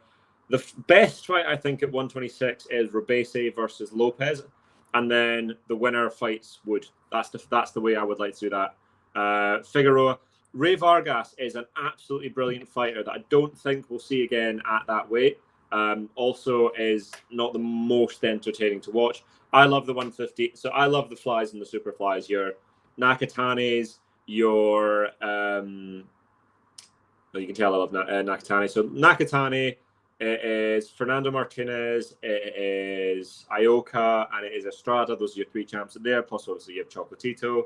Then you have down at flyweight, which is Sonny Edwards. You've got JC Martinez. You have Bam Rodriguez, and I cannot remember who fought for the vacant title after Nakatani moved up. But you have a group of literally about 10 elite, not just world champions, but genuinely elite fighters in around 112 to 118 that are absolutely incredible. Notwithstanding the fact that the best fighter in that group at the minute is now all the way up at 126, fighting the best fighter at 126 in Naoya Inoue. He's absolutely special. Yes, Pitbull, I agree. I think that's the best fight. I think that's for the ring belt. And I think we might actually get to see that at the end of the year. Boxing this year has been bloody brilliant, I have to say. It's been really, really good. Yeah. There you go. He's thrown out another one already. He has indeed. What do you guys think about the Bam versus Sonny fight? Should be very interesting. So if you go back to the earlier part of the stream, that was the first fight we discussed. Basically, in short, we're slightly opposed in this one. I think that Bam's feet will be good enough to make his power count, and Enda thinks that Sonny's feet will be too good for Bam. So we've got, I think, Bam on points, Enda thinks Sonny on points. Both in really competitive and elite boxing matchups. That's what we both think on that. But that again, we were talking about is one of the top 5 fights in terms of genuine quality you can get, because Sonny is a world-class fighter, Bam is a world-class fighter, 2-weight world champions fighting at they're both in their 20s. Like that doesn't happen often enough. If you remember that Ray Leonard fought Tommy Hearns, they were both in their early to mid 20s, and we haven't got bloody Spence till Crawford until Spence is. One of them's they're both in their mid 30s, you know, car crashes and everything after it's been. I actually think that Spence Crawford is not at its peak time, but it's still bloody brilliant. It's a fight I really want to see, but we'll get into that. Well, I mean, it's not ultimate peak, but it's still within the. Oh yeah, it's still within the peak spectrum. If it was a steak, it would be at the tail end of where you want your steak. Yeah, but whereas fights like Floyd versus Manny were well past it. But the one Navarrete Valdez, that's the fight Navarrete Valdez, is that 126 as well? That's in August now. That's 130. 130. I'll just get it back now. Because Shakur beat Valdez for the 130 title, so that's another bloody brilliant fight. Yeah, that's another top rank special. That, as I said, will at least when it's top rank, you're happy because you know they It's will good. show it. So that's the 12th of August. Yep. So, And that's the same night as Usyk Dubois. grand. So you can have Usyk Dubois, and then And then you can have Navarrete versus Valdez. Usyk Dubois is in Britain, isn't it? Dubois, no, it's in Poland. Oh, From what- Poland. Sorry, yeah. Poland, yeah. So they're all going over to Poland for it. So that'll be earlier than Bill. Then they're an hour ahead of us, 1 or 2 hours actually. 1 hour. Poland, I think it'll be an hour ahead, but it doesn't matter because it's in the States, so it'll be the middle of the morning. What? Navarrete versus. No, but I'm saying watching one after the other. There might be a bit of a gap. Yes, there will be, which is when we nap. Yeah, but yeah. So yeah, so that's too good. Yeah, 1:30 pit. Thank you. Someone's on. It's. But Navarrete, as he said, he's unorthodox, but he's got that style that people love. You know, he's It's the lead uppercut that he throws. Like, do you remember the Yeah. one where it just looks like he just kind of places this left hand? I'll try and get this shot where it does that, and the guy just falls over it. Navarrete is a really interesting guy. I actually fancy Valdez in that fight. again. This is one where I think it'll be interesting to see can Valdez take Navarrete's power, and if so, what else can Navarrete do, or will it be a case of Valdez will just, you know, kind of go through and take it on points? If Valdez is not shot in Texas, I think he didn't look good against Shakur, but no one looks good against Shakur. No, Didn't look good against Conceição as well. So I've got a couple of things there, but it was Burchell he looked bloody brilliant against, and Navarrete is much more awkward, but he's a big physical guy and he's there. And I wonder if Valdez will be able to punch around at the target on that one. I'll be picking Valdez in that fight. well, just to play Devil's advocate. devil's advocate, that's the word, or awkward Yeah. pick, is I think more often referred. Yeah. I think I could go for Navarrete, obviously only on stoppage, because otherwise it is a Valdez win. But it will be a fun fight. I think, you know, it hopefully, I've said that now, I've cursed it. Navarrete is never in a bad fight. But that's the whole point. Like, that's why he's so popular, Yeah. you know. I will say with Navarrete, the one thing that always it worries me slightly, he is a 3-division world champion, but he's never been the best, I don't think, at the weight class he was in. Yeah, but you don't have to be. That's Yeah, I the know, joy of but that's always the worrying sign of when they step into something bigger. Is I'm going, right, he's a 3-weight champ, but realistically, was he the best at the division? But like you said, Valdez is in decline, so Yeah. So again, it's one of those ones, and if Michael was here, he'd be screaming about some Welsh guy whose name has escaped me. Who could it be? What Welsh man would Michael be screaming about? down at 1:30. Yes. The guy with absolutely excellent power of late. Yes, the one that's magically developed a knockout punch. Yeah, he really has got his man strength. Yes. Yes. Yeah. There we go. There we go. Oh, I'm being very horrible to George Cordina. There's absolutely nothing to say. I mean, he probably has that metabolism issue anyway. We're just winding up a friend, Pitbull. Yes. I think Cordina Navarrete would be absolutely brilliant because it'd be another fabulous clash of styles. Oh, Cordina Navarrete now would be brilliant because you can see Joe Cordina and his magic punch, you know, versus Navarrete and his eccentric boxing. It would be. It's an even more entertaining version than the Rakhimov fight. Yes, absolutely. It's just brilliant. Absolutely. That's the fight they might do. There's a legitimate chance they might do that, depending on how the Valdez fight goes. But then that's cross promotional then. Yeah, but I think if they're going to do a cross promotional, it's fights like that where neither of them. I suppose Matchroom don't really want to lose Cordina, but I think Matchroom might be able to put up the money like they did for Hooker versus Ramirez back in the day. I think Top Rank might go. He's not like you said, like a Jared, like the guys they're hanging the stable on, and they might go, right, well, if Matchroom we're going to put all this money up, we might get a unified champion back for this. Yes, exactly. So I think that might happen. So therefore, if Matchroom won purse bids, then it would be in Wales. A first. It would be a first for a start if Matchroom won the purse bids. But I think it would be a really good fight. It doesn't happen, but yeah, I think it's one that. Or would it be a kind of a launch Joe Cordina into the US market? Well, that would be. Well, that's exactly what they would do, and I think that's one of the reasons they would try and do that. Because the other one they were talking about is Shaquille Foster. I think he's at the PBC, and I don't think that's happening either. Oh, Jesus Christ! Don't go there. So yes, it's basically there's a ton of really good fights. That's one of those unfortunate divisions where basically the big guys are all on opposite sides. Yeah. Everybody's in a different organization. So it's going to be hard to get done. But Pitbull, Cordina, and Navarrete. Who have you got on that? Yeah, who would you pick for that? Navarrete. If you're still there, I don't know. With Michael, I don't think Michael's going to say this, so I am actually going to pick Cordina in that fight. But we don't tell Michael this. Oh no. No, he can never know that we're picking his boy in this fight. But yes, I think that is very much the this year. If you ignore the heavyweights, has been brilliant. I don't I know like you don't like the heavyweight heavyweights, boxing, yeah. so I don't care about heavyweight boxing because it would be nice to see unified, but apart from that, it's like slobbery crap. And they say, "Oh, such skill! Why he moved his head?" There's been nothing but rabbit punches for 4 rounds, but let's ignore that. Yes. There we go. Oh, Stephen has in fact given us Joe Cordina. Oh, there you go. So it's a clean sweep for Cordina here. So there we go. Michael will be elated. Very rare that we all agree if he watches it. But if Michael is watching, actually Navarrete is going to expose his weak Welsh ass and he'll win by 4th round knockout. And then he'll go and he'll bite Mike Tyson's ears off.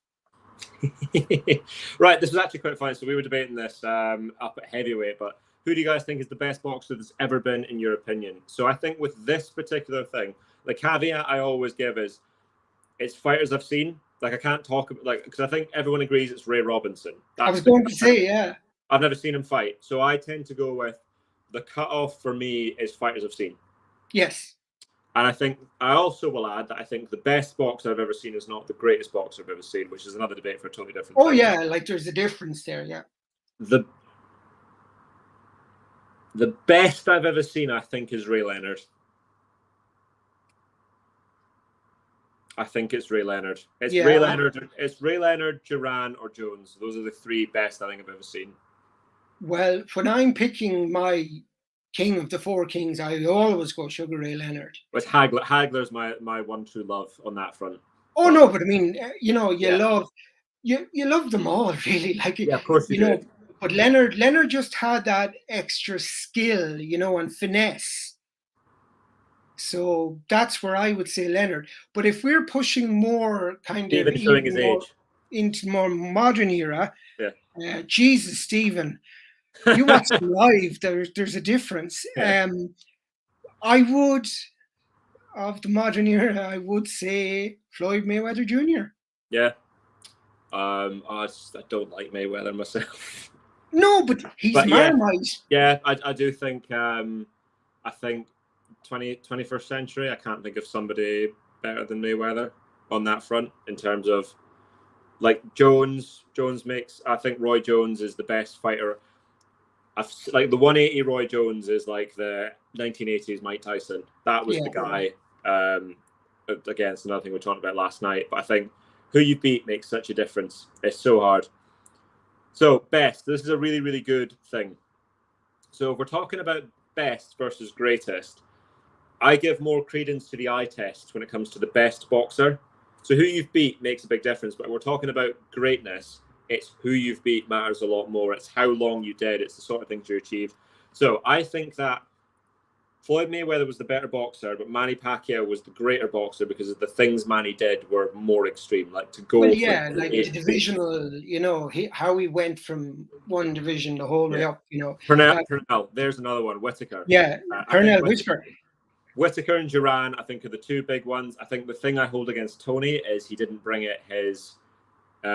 He didn't bring his. Tony's that one where I'm just like, if he just wanted it a bit more, he'd be one of the best ever. Yeah, exactly. I think people talk James Toney, but I would say that James Toney isn't better than Roy Jones Jr. Yeah. So that immediately knocks him out of the running. Duran would be my argument. Would probably go between Ray Leonard and Duran. Those are the two, because I think the Duran that bought De Jesus was unbelievable. The fact he went up to middleweight, won a title, gave Hagler everything he could handle. But Ray has. We were talking about this as like the best wins. We were arguing about last night about the greatest heavyweights of all time, and we were arguing about how who you beat matters and why we both rate Ali as the best. Yeah, it was Ali is the only guy in the top. How Ali can't be in your top 5 is just, I'm sorry, that is sacrilege to me. Yeah, because he beat 3 of the top 10 best ever heavyweights, in my opinion, by knockout. And he didn't do it when he was at his peak because he was fucked over, you know? Oh, we are going to get on well. So I love Golovkin. This is a discussion that I think Luke. We all love Golovkin. Luke likes to wind me up on this one as well. But someone have thrown in 2 boxers. They're both British, and I find they're a little. Amir Khan was excellent, and Amir Khan brought back British boxing. People say, "Oh, it was Harrison." Not Harrison, actually. Joshua, a lot of people are crediting to it. But I think the man that paved the way for all of that was Amir Khan. However, Amir Khan was exposed for his glass chin.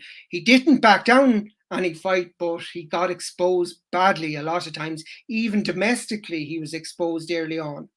So that's why he falls out of my greatest category, out of my best, My love for Khan was around 2010. I thought he was the most entertaining fighter in boxing. Because he was entertaining. You didn't know. Right. So here's the thing. So this is what Pitbull says. I disagree with that. Tony had been in training camp for only 1 week when he fought Jones and had one of the worst performances in his career. Prime for prime, Tony beats Jones. Right. So here's the point in this particular thing. Well, I wasn't meaning against each other per se. I meant if you were basing one versus the other, Jones would always win the argument. That's what he's saying. He thinks that Tony wins the argument. So the thing I hold against Tony here is it's Tony's job to be in shape for that fight. That's the thing. It's because I don't think it was necessarily just 1 week, but the stories are Tony had to come down from 200 pounds to 168. Part of being a professional boxer is you have to be a professional. Yeah. I'm not giving you leeway. I don't give right. Andy Ruiz is a perfect example.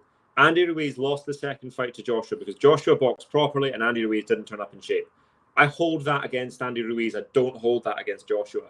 It was like Lopez as well. Lopez went on a bender and lost to Kambosos. Yeah, that's on Lopez. It's not Kambosos' job is to beat the man in front of him. But I'm just saying, so that's a blot in his copybook for me.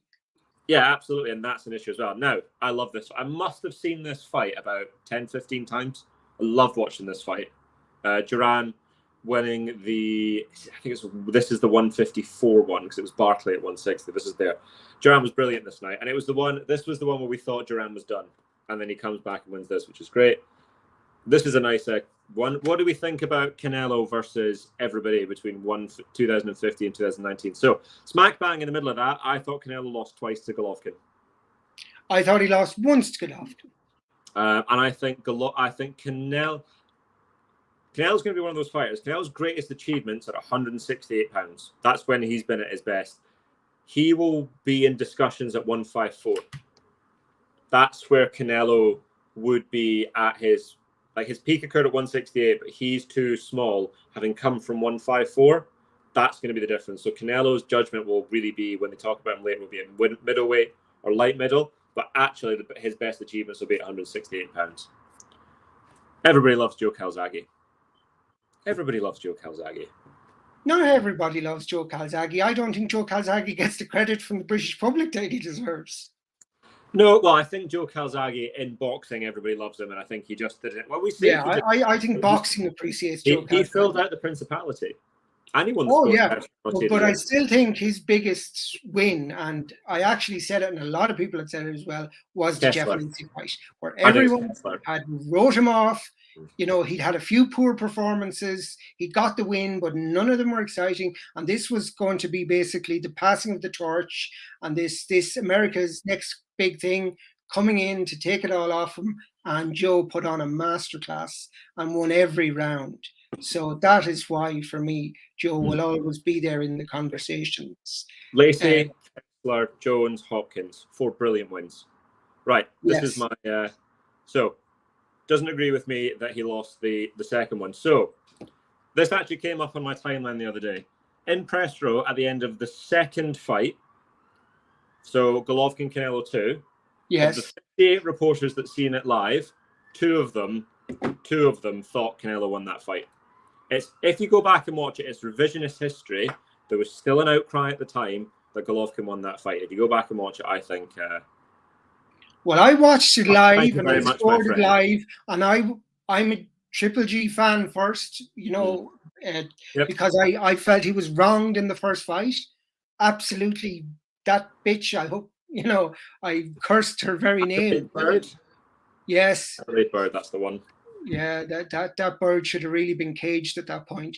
But yeah, I love my old mixing my metaphors, don't I? But where are we now? Yeah, back to the second fight. I wanted Triple That's G. the best fight. That was the It best is fight as because well. it's the closest fight. You know, Yeah. I mean, Triple G won the first fight well, not convincingly, but he won the first fight clearly for me. And Stephen the is last a man fight, of intelligence and sophistication. He knows. Stephen knows. yeah, but I mean, senility. I don't know. Stop. Listen. Did you say senility? No, I didn't. I wouldn't say that. Let's go back to the second fight. And I wanted Triple G to win it. And it was very close, but I had it 116, 114. Is that correct? Is that's the right score? Isn't That it? would mean you would score it. That's 6 rounds to 4 with two 10-10s, 2 evens. No, I didn't have 10-10s then. So it's 116, 112. That's 8-4. No, I didn't have. I literally had it 6-4. That was it. I mean, it was the last round, and You'll have it 7-5 for the 12th round fight. 7-5. Oh, sorry. Yeah, I'm doing 10 round scoring. I'm tired. Apologies. Yeah. Right. I mean, I had it even in the last, you know, going into the last round, and Canelo won it for me. And you know, I wanted Triple G to win. It's but a close fight. It's that one, I think. So, one of the things we've talked about in the past is, like, I think there's levels to kind of like decisions. So you can have a very close competitive fight where either guy wins, and there's going to be uproar. I think it's just a close fight. And I think that the second fight fits into that category, because anyone that gave it 6-4 to Triple G, I wouldn't disagree with. That's just where 7-5. Yeah, why am I bloody going 10 round fights again? I then think you have what I would call a bad score, which is where one guy wins the fight, but it is very close and competitive. Now, Andre Ward versus Kovalev in the first fight, I think, is a bad score because I think because I think it's fairly easy to score. Like, because you can have a close fight in terms of the rounds, but if one guy clearly wins 7 rounds, he should win that fight. With the knockdown, I thought that was a bad score, but it wasn't a robbery. And I think robberies are things like Manny Pacquiao versus Tim Bradley 1. That's one of the worst decisions I've ever seen. Well, I still think Triple G Canelo 1 was a robbery. Yeah, but that's one. So yeah, so the first fight was a robbery. I think the second one was much closer. Oh no, the second one was a clearer fight. The second one was so close that if you say Canelo and I say Golovkin or vice versa, but the funny thing is, why then, if I wanted Golovkin to win, did I think Canelo had won? So I don't. Well, this is it. People always mention how Floyd schooled Canelo, but nobody mentions how much of a different fighter Canelo is now and how much he has improved. Canelo's the face of the sport for a reason. So totally agree on this. And I was 100%. I mean, this is like when people say, "Oh, Calzaghe beat Roy Jones Jr." But he didn't beat a peak Roy Jones Jr. But Canelo, so this is the thing. There's a nuanced debate to be had here, because was Canelo the Canelo of 2019, which we'll say is the best Canelo, right? I'm going to let you talk. I have to go, but I'll be back in 2 minutes or 2 seconds or whatever. No problem. Right. So I'll take you through my reasoning for this. I think Mayweather's win over Canelo was one of his best wins, but that Canelo is a very good fighter. He's a unified 154-pound champion with a ring belt. He's not the Canelo that ran through everybody at 168. So I think Floyd should get a lot of credit for that win, but he didn't beat the best version of Canelo. I think there's a reasonable debate to be had on both sides. Now, I think this is a very reasonable thing to have, is to have Canelo winning the second fight. I just think it's a bit of revisionist history that everyone thought Canelo won the second fight, because I still have scored it.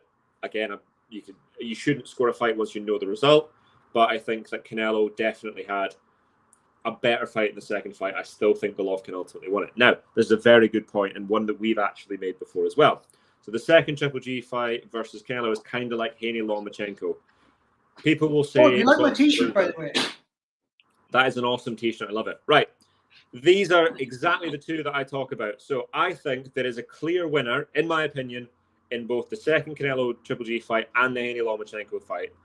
And I think Lomachenko and Golovkin can count themselves both very, very unlucky that they did not win those two fights. And I think at the time, the majority of people thought the right fighter lost. It was not, however, a blind robbery.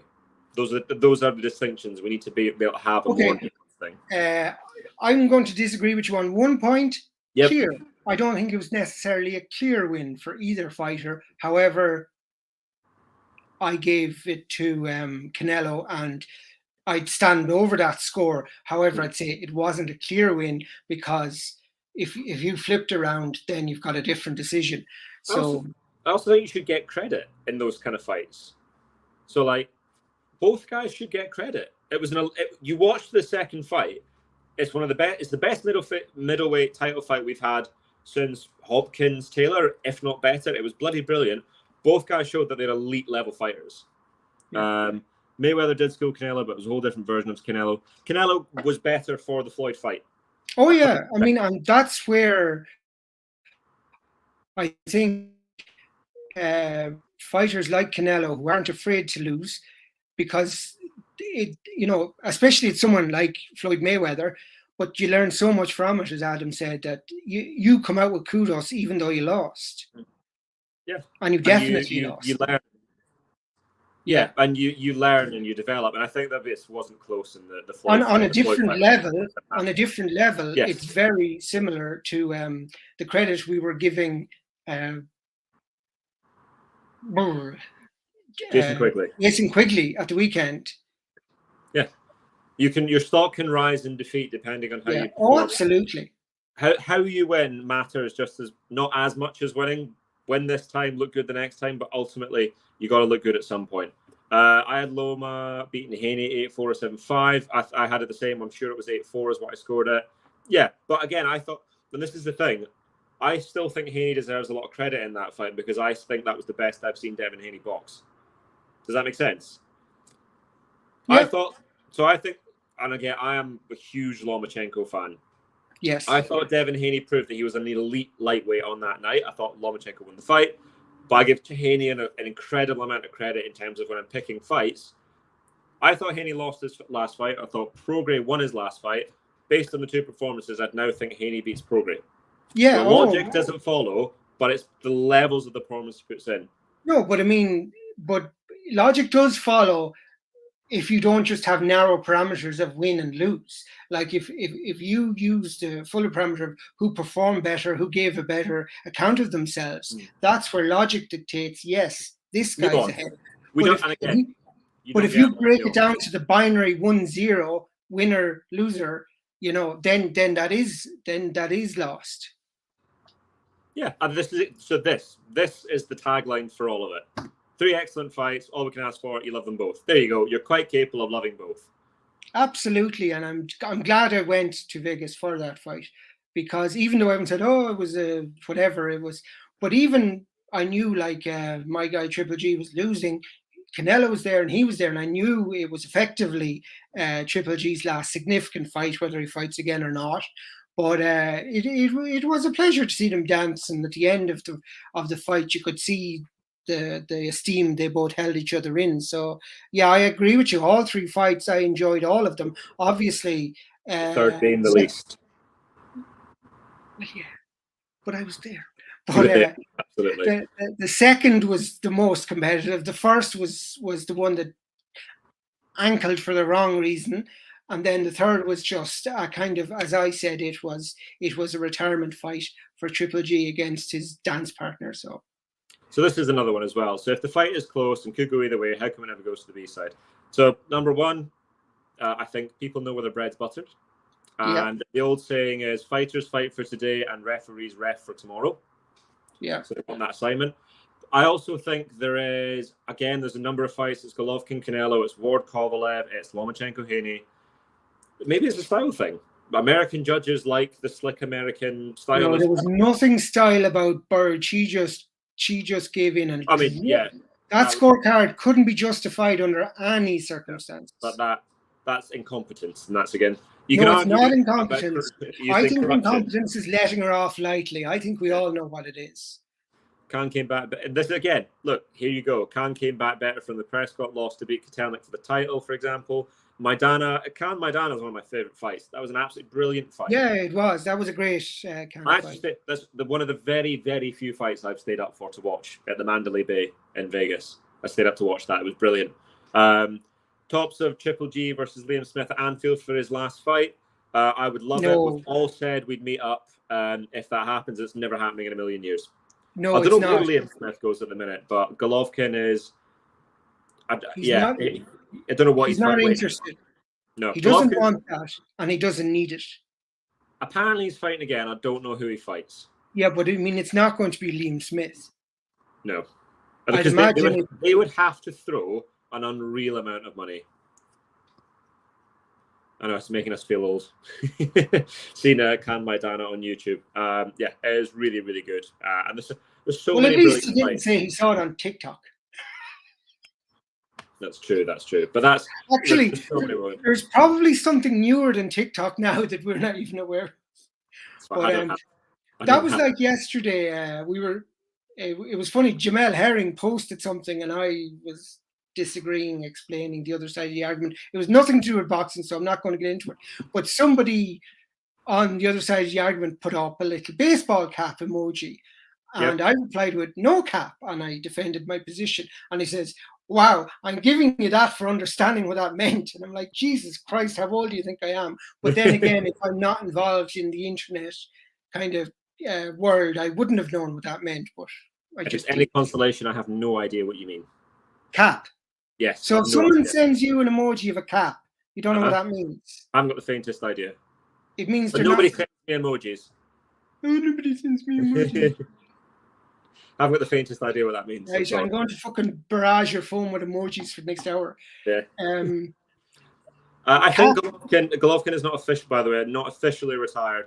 He is looking for a fight, which is, if I can't get the fight for long enough, I've retired. But if you pay me enough money, I'll fight somebody. Yeah, but he's relinquished all his bets. Yeah, Berlanga might be the fight to make there. He's never going near Ryder. Ryder's way too good for no reward whatsoever. Exactly. No. Munguia is another one. They might throw a lot of money. I think they're going to throw Munguia and Berlanga together, but DAZN might pick. The only issue is if they go Golovkin for one of Berlanga or Munguia, they don't know what to do with the other one. Throw him in with Ryder. Yeah, well, he's not going to get paid enough for that. And yeah, pretty much. That's what I thought it was for. I don't know what Golovkin's waiting for at this point, but it's a shame because I remember Golovkin being that guy, and now he's just kind of waiting for another payday. But I honestly think Golovkin beats Berlanga.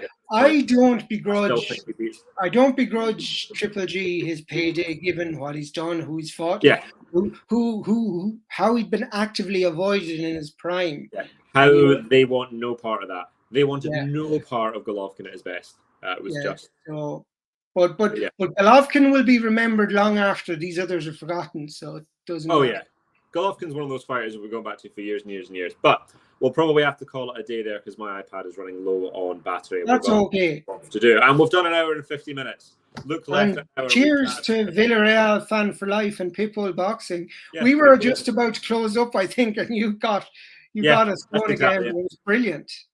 So Lemieux Golovkin is Golovkin's best. His best performance. Yeah, well, performance. Canelo won his best performance officially or unofficially. I don't know what way it is. Thank you very much, guys. Cheers, guys. Thank you for enjoying. Brilliant for all but the. We will be back for the Canelo Triple G preview and not Canelo. The Triple what? G, the Spence Crawford preview and Inoue Fulton, and we'll do something on that. Otherwise, have a little look around the channel and have a look at the other boxing videos we've done. Yeah, as well. or if you like World's Strongest Man or rugby, then Adam's got great videos. And Adam did a great review video of the heavyweight division. So if you love your heavyweights, check out Adam's review of the heavyweight division because it's excellent. Thank you very much, my friend. But have a good night, everybody. Take care. Slán Abhaile.